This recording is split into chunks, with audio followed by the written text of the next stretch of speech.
자, 10월 7일 늦은 밤 방송입니다. 지금 축구가 하고 있네요. 이 축구에도 불구하고 저는 방송을 합니다. 이게 저의 길이니까요. 리플의 인사이드 아티클에 토크나 혁명이라고 나와 있죠? 오늘 밤 방송의 핵심은 토크나입니다. 사실 4차 산업의 핵심은요, 토크나일 것 같아요. 이게 돈이거든요. 이게 전부이죠. 자본주의가 토크나로 바뀝니다. 토큰으로 시작해서 토큰으로 끝납니다. CBDC, 센트럴 뱅크 디지털 커런시 토큰입니다. NFT, 대체 불가능한 토큰, 비트코인, 이더리움, XRP 다 토큰입니다. STO 다 토큰이죠. 그래서 토크나 혁명이라고 명명하겠지요. 왜 우리가 가상자산과 XRP에 투자하고 있는지. 비즈니스의 미래는 토큰화됩니다. 실제 자산 토큰화는 단순한 유행 그 이상입니다. 화폐 혁명이자 문화의 시스템이 송두리째 바뀌는 것을 의미하죠. 디지털 파운드 재단의 트위터입니다. CBDC 이니셔티브는 이를 상업은행에 토큰화된 예금에 대한 결제 자산으로 활용하는 데 맞춰져 있으며 BIS 국제결제은행은 대한민국에서 제한된 통합 원장 개념을 탐구합니다. 대한민국 통합 원장 국제결제은행 토큰화된 예금 CBDC, 즉 토큰화 혁명이라고 명명하고 있습니다. 리플에서도 다시 한번 CBDC는 글로벌 뱅킹의 새로운 장이다. 이것 또한 토큰화 혁명에 포함됩니다. 자, 그리고 CBDC의 미래는 100% 확실합니다. CBDC는 글로벌 은행 시스템을 재편할 준비가 되어 있습니다. 시티은행, 거대 금권 중에 하나이죠. 달러의 주인장 중에 하나입니다. 기간 거래, 현금용 토크나 예금을 공개한다. 시티에서도 준비를 하고 있고요.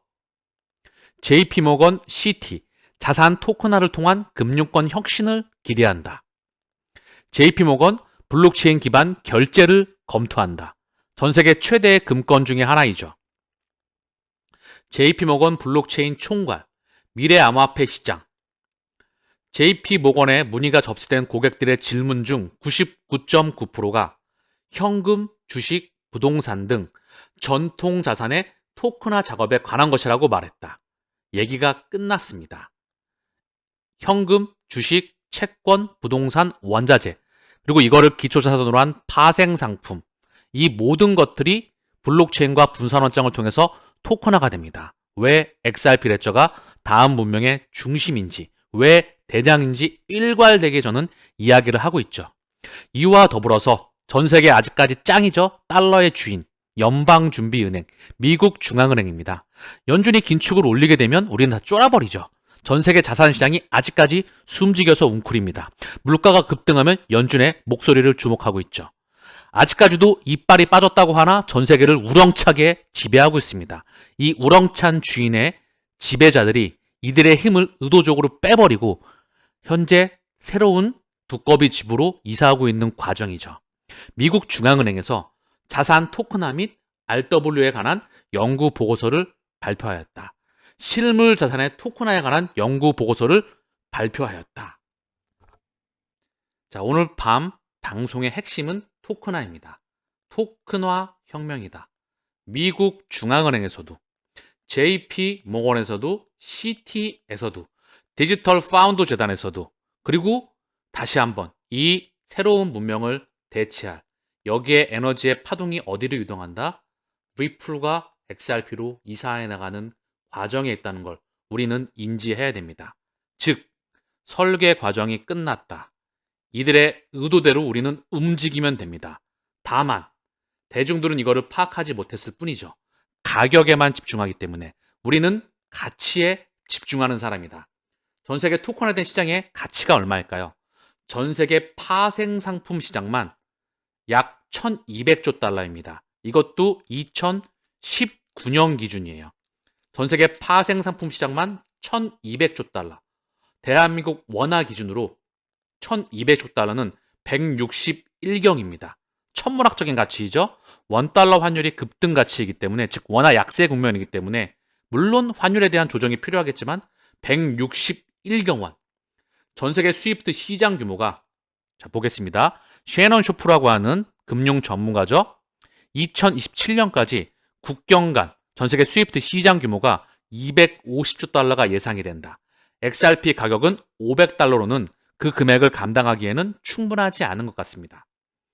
자, 파생상품 시장 1200조 달러, 161경 원, 전 세계 스위프트 시장 33경 원입니다. 그에 반해 현재 XRP의 시가총액, 전체 가치는 보잘것이 없지요. 전 세계에서 평가받는 값어치가 응애하고 태어났습니다. 그것도 파생상품 시장만 1200조 달러, 여기에 전 세계 스위프트 시장이 33경 원입니다. 왜 제가 무한히 매가 팽창하는데 우리는 응애하고 왔는지, 왜 기관 투자자들이 여기 들어가려고 번호표를 뽑고서 줄 서서 기다리고 있는지, 우리는 지금 여기 들어와 있습니다. 엄청난 로또 곱하기 100배의 파괴력을 들고 있는데 왜 가격이 올라가지 않는다고 우리는 조급해할까요? 아직도 가치에 흔들리십니까? 흔들거리지 마시고 이 마라톤을 완주하시길 바랍니다. 리플은 이미 시작할 때부터 끝난 상태로 완주를 해나가시는 겁니다.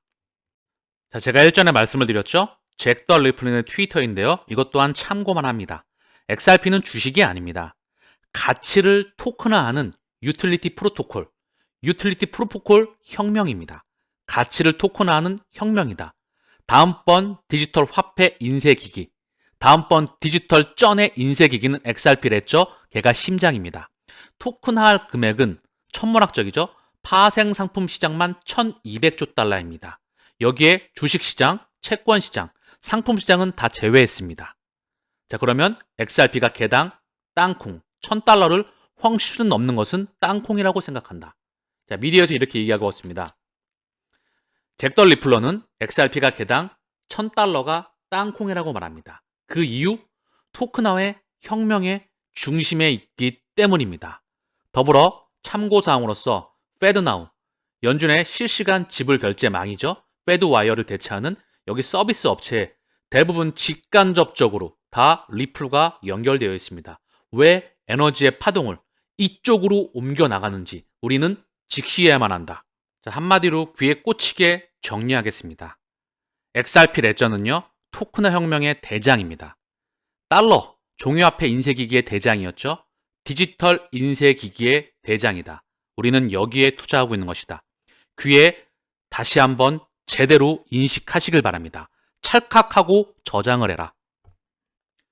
식지 않는 미국 고용시장, 연준 금리 추가 인상 유력하다. 여러분들은 이 기사 제목을 보고 이제 어떤 생각이 드시나요?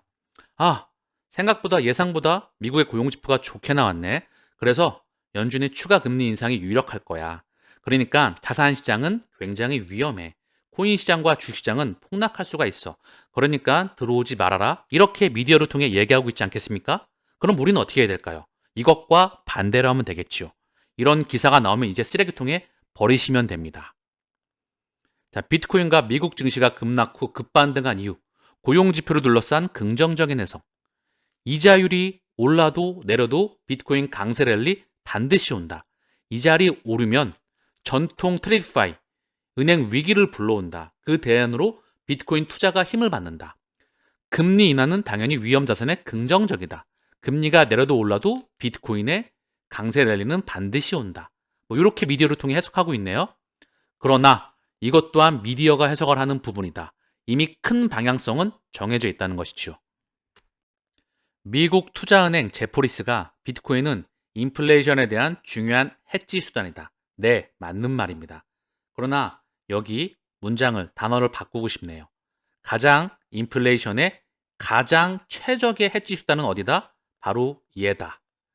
그리고 큰 범위에서 가상자산과 코인 시장이 됩니다. 주식일까요? 부동산일까요? 원자재일까요? 어디에 가장 인플레이션에 대한 해지 수단이 해당될까요? 저는 답안지는 정해져 있다고 생각을 합니다. 자, 그리고 인플레이션. 자, 물가 상승률이 좀 꺾여 나가죠? 급하게 올라왔다가 다시 올라갈 확률이 높습니다. 왜? 전 세계 설계자, 전 세계를 지배하는 지배자 그룹, 바로 그들이, 고래 그룹들이 이렇게 에너지의 파동을 보낼 확률이 높다고 생각하기 때문입니다. 자, 제가 직접 설계자의 그 판때기를 과거와 현재, 미래를 같이 한번 그려보시죠. 자, 코로나 팬데믹 이전과 코로나 팬데믹 이후로 나뉘겠지요. 코로나 팬데믹 이후이기 때문에 지금 현재는 이 시점에 와 있겠죠. 자, 코로나 팬데믹 이전에 미국 기준점으로 해서 미국은 물가 상승률 2%에서 3%를 못 맞췄습니다. 그래서 금리를 올리고 싶어도 0.25% 베이비 스텝을 단행했었죠. 코로나 이후에 바로 전 세계 글로벌 공급망이 잠기게 됩니다. 그리고 물가가 급등할 수 있는 여지가 남아 있었죠. 코로나 팬데믹 이전에는 어떤 짓을 해도 물가 2%에서 3%를 맞추기가 너무나 힘들었어. 그래서 연준이 금리를 올리고 싶어도 올릴 수가 없었어요, 급하게. 그래서 베이비 스텝이라는 말이 이때 탄생하게 됩니다. 코로나 팬데믹 이후에 중국이 잠기게 되고 전 세계 글로벌 공급망이 완전히 잠겨버리게 되죠. 그리고 우크라이나 전쟁으로 인해서 여기에 기름이 부어지게 됩니다. 그리고 그때부터 물가는 소비자 물가 상승률 CPI가 천문학적으로 올라가게 되죠. 9%를 넘어서 10%를 넘게 되는 육박하게 됩니다. 그리고 연준은 이때부터 금리를 미친 듯이 올려대죠. 이와 더불어서 전 세계 중앙은행 또한 금리를 단행합니다. 소비, 생산, 투자, 고용, 실물 경제가 박살이 나고요. 자산 시장 또한 박살이 나게 됩니다. 그리고 나서 다시 한번 경제를 리바이벌 시키는 지금 과정에 있습니다. 전 세계의 물가 지수가 급하게 올라갔다가 꺾여 내려가는 추세에 있죠. 그동안 물가 급등을 명분으로 해서 연준은 미친 듯이 금리를 단행해 왔다. 물가가 내려가게 되면 금리를 올릴 명분이 없습니다. 경제 성장률이 올라가서 금리를 올린 게 아니고 물가가 급등했기 때문에 금리를 올린 것이죠. 자, 그러면 이제 물가가 가라앉았을 때 연준이 그 기준금리 동결 구간에 들어가게 됩니다. 이때 현재 미디어를 통해서 계속 좋은 소식과 안 좋은 소식, 그중에 공포가 뒤덮이는 소식이 훨씬 많죠. 8개에서 9개가 안 좋은 소식, 1개에서 2개가 좋은 소식. 자, 개인 투자자의 진입을 막습니다. 그리고 자산시장이 올라가겠지요. 그리고 다시 한번 연준의 금리 인하 시그널과 함께 자산시장은 폭락할 확률이 무척 높습니다. 이 구간 동안에 우리는 시나리오 1을 대비하는 겁니다. 아시겠죠? 그리고 그 이후 큰 그림에서 이 시스템 리스크와 함께 전 세계의 큰 판은 재편성되게 됩니다.